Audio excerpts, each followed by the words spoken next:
Bonjour à tous. Lundi 26 octobre, voici notre point bourse. Ça bouge bien hein, sur les marchés ce matin. Des indices qui sont en baisse. 1% sur le CAC, le futur, 2 et quelques sur le DAX. Divergence qui s'explique notamment par SAP, qui perd 20%. Donc très forte baisse pour une grosse pondération du DAX. Et bon, qui entraîne avec elle Capgemini et Atos, notamment, on verra tout à l'heure, des baisses beaucoup moins marquées, bien évidemment, parce que là, Capgemini perd 2,80, Atos perd 2,5. Donc, c'est ce qui explique la divergence entre les deux.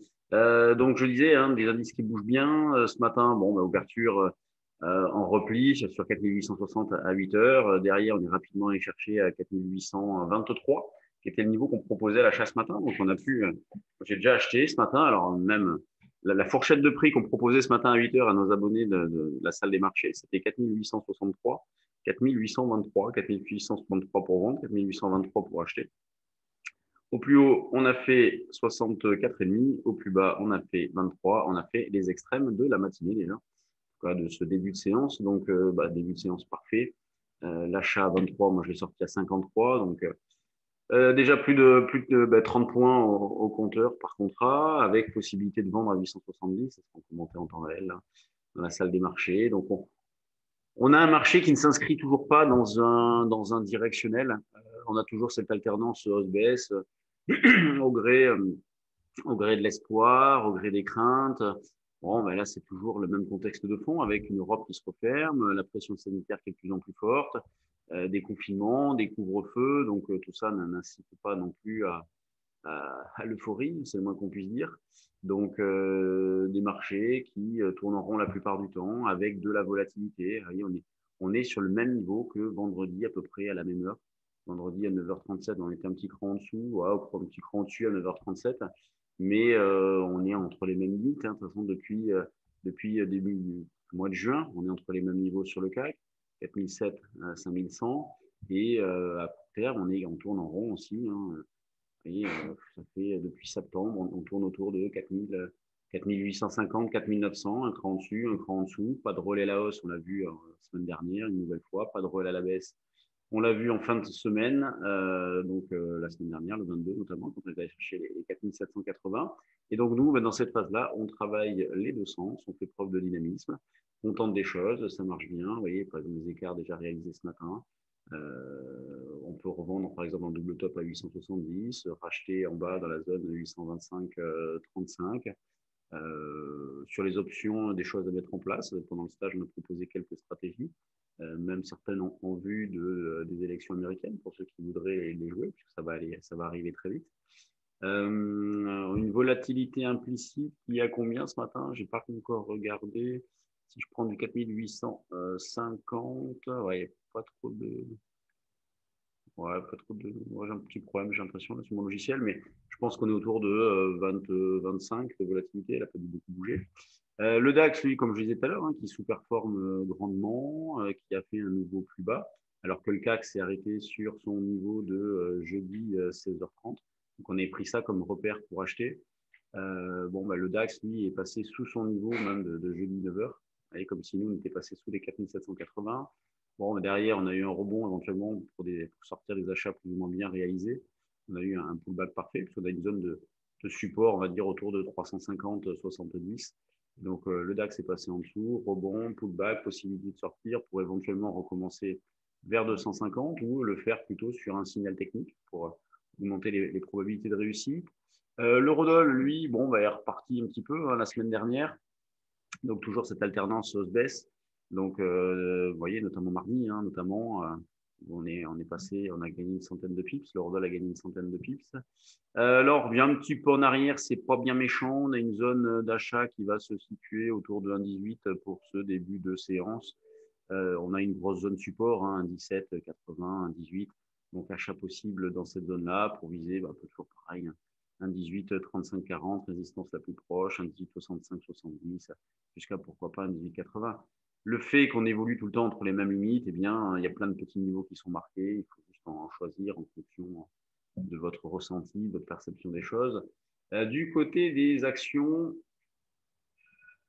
Alors, voyons voir ce qui se passe. Donc, bon, une majorité de baisse, évidemment, sur les valeurs du CAC, de hausse, notamment à Sanofi, qui est dans le bas de sa zone d'évolution des derniers mois. On a Carrefour aussi, bon, pas grand-chose, en plus 0,25. Tout à l'heure, je vous parlais donc dans le sillage de Capgemini, de SAP, on a Capgemini puis Atos, donc 2,74 de baisse sur Capgemini, 2,30 sur Atos. C'est pas méchant non plus, hein, mais Capgemini, quand on voit son parcours des derniers mois. Là, on revient sur une petite zone support d'ailleurs autour des 100. Vous voyez, 95, 105, c'est une zone support. 95, 100, on va dire, c'est une zone support sur Capgemini. Les grosses pondérations évoluent en ordre dispersé, on le voit clairement là. Donc, bon, Sanofi, on en a parlé. Air Liquide, qui est proche de l'équilibre. L'Oréal, qui a fait un double top parfait. Ensuite, on a LVMH qui dérive latéralement, tourne en rond. Total, qui est toujours en sous-performance. D'ailleurs, nous, on en avait acheté sur le repli. J'avais proposé de sortir par là parce qu'on voyait clairement qu'elle ne voulait pas y aller. Dans un marché qui n'était pas trop mal, elle ne voulait pas y aller. Kering, donc bon, petit trou d'air ce matin, pas bien méchant. La plus forte baisse technique qui perd 4. Donc, bon, et qui perdait plus d'ailleurs tout à l'heure. Quand on regarde les screeners, juste pour en finir avec le CAC, le volume 200, 300, on n'est même pas à 300 millions à 9h40. C'est faible. Donc, on voit qu'il n'y a que de l'aspect, toujours pareil, il n'y a pas de conviction, il n'y a pas de flux entrant, il n'y a pas de flux sortant non plus d'ailleurs, que de l'aspect. Et c'est pour ça qu'on a ces écarts violents pour pas grand-chose. Donc, faut faire preuve quand même de méfiance dans cette phase-là. C'est sûr qu'il y a de quoi se poser des questions concernant la suite. Des marchés qui, pour l'instant, tiennent bien. Donc, nous, ça valide parfaitement notre stratégie de fond, hein, avec notamment sur les options. On joue des potentiels de hausse épuisés, parfois même des baisses. Et puis sur le futur, les deux sens. Quand on regarde les screeners, bon, on va passer directement au 1 quart, voir ce qui bouge un petit peu. Déjà, ce que l'on remarque immédiatement, c'est qu'on a une grande majorité de valeurs dans le rouge, donc qui baissent. On a des relais sur Biofitis, Biocorp, Euromedis, Selectis. Selectis qui se comporte pas mal. Vicat, Novacite. Alors, vous voyez, Novacite, là, vous la retrouvez ici. C'est la valeur sur laquelle il y a le plus d'échanges ce matin en termes de capitaux échangés. C'est supérieur au total, donc c'est quand même monstrueux hein, ce qui se passe sur Novacite. Quel parcours, c'est assez impressionnant. Elle était à 15 centimes en début d'année. Là, elle est à 14 euros tout à l'heure. Impressionnant. Au niveau des baisses, Gossin, Cybergen, Cast, Actiplay, Guillemot, Balio qui revient en arrière, décidément celle-là, elle ne veut pas. Metex, McPhee, CrossJect. Bon, c'est pas des baisses non plus hyper inquiétantes, hein, 6-8% sur des petites valeurs comme ça, c'est pas méchant. On a le contexte, vous voyez, tout va dans le sens d'une poursuite du contexte que nous avons depuis des semaines, des mois, à savoir hésitation. Voilà. Tout va dans ce sens-là, on le voit, il y a de l'aspect, donc des écarts violents pour pas grand-chose, comme ce matin avec la baisse et puis le rebond, où on prend quand même 50 points en quelques minutes sur le CAC, et puis on rebaisse un petit peu, la journée à 4853. Et sur les actions, des intérêts ponctuels, mais qui disparaissent très vite aussi. Donc, bon, il faut être méfiant, il faut être opportuniste, mais il y a des choses intéressantes quand même à réaliser. Là, ce matin, nous, c'est un très beau début de séance. Bon, je vous souhaite une bonne semaine. Dans les événements nous à venir, on a un stage Forex demain pour ceux qui souhaiteraient le faire ou le refaire. Et puis, si vous avez sur notre site le calendrier de nos prochains événements. Je vous souhaite une bonne séance et on se retrouve demain.